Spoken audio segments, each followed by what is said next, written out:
MPPSC है कि मानता ही नहीं। बार बार हाई कोर्ट की फटकार, नौजवानों के आंदोलन, प्रदर्शन और अहम भर्तियों में भारी गलतियों के बावजूद आयोग का रवैया सुधरने का नाम नहीं ले रहा है, जिस वजह से इंसाफ पाने के लिए उम्मीदवारों को बार बार अदालत की चौखट पार करनी पड़ रही है। ताज़ा मामले में भी यही हुआ है।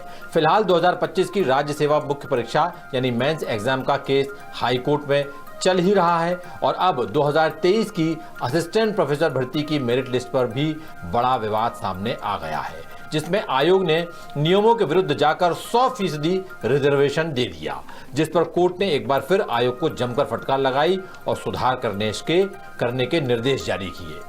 क्या है पूरा मामला, बता रहे हैं इंदौर से हमारे विशेष संवाददाता संजय गुप्ता।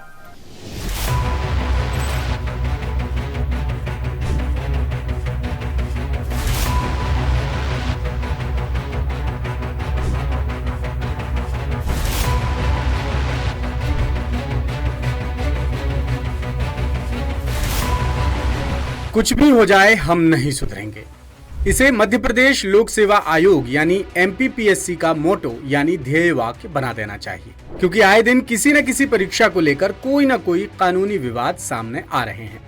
ताजा मामला 2023 की असिस्टेंट प्रोफेसर भर्ती परीक्षा की मेरिट लिस्ट से जुड़ा हुआ है, जिसमें एमपीपीएससी ने मनमर्जी से 100% आरक्षण दे दिया। आयोग के इस फैसले को नेहा बरुआ नाम की याचिकाकर्ता ने हाईकोर्ट की इंदौर बेंच में चुनौती दी है।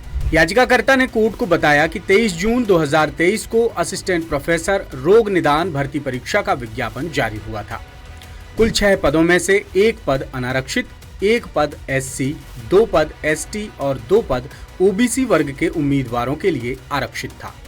जब परीक्षा की मेरिट लिस्ट जारी हुई तो याचिकाकर्ता नेहा दूसरे नंबर पर थी, लेकिन उन्हें सिलेक्शन लिस्ट से बाहर रखा गया।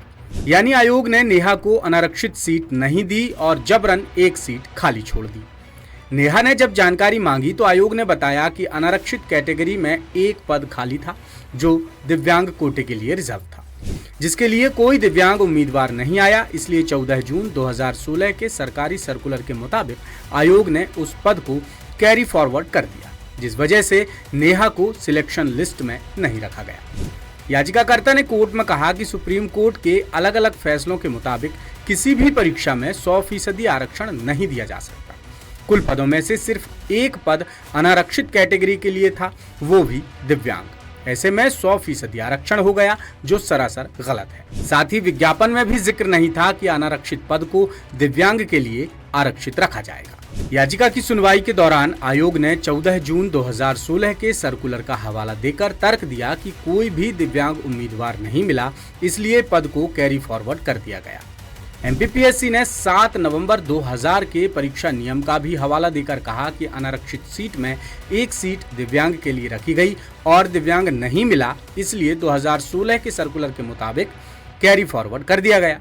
7 नवंबर 2000 का परीक्षा नियम वही है जिसे लेकर राज्य सेवा परीक्षा 2025 में भी पेंच फंसा हुआ है और इसी वजह से आयोग ने कई अहम भर्तियों के रिजल्ट भी रोक रखे हैं।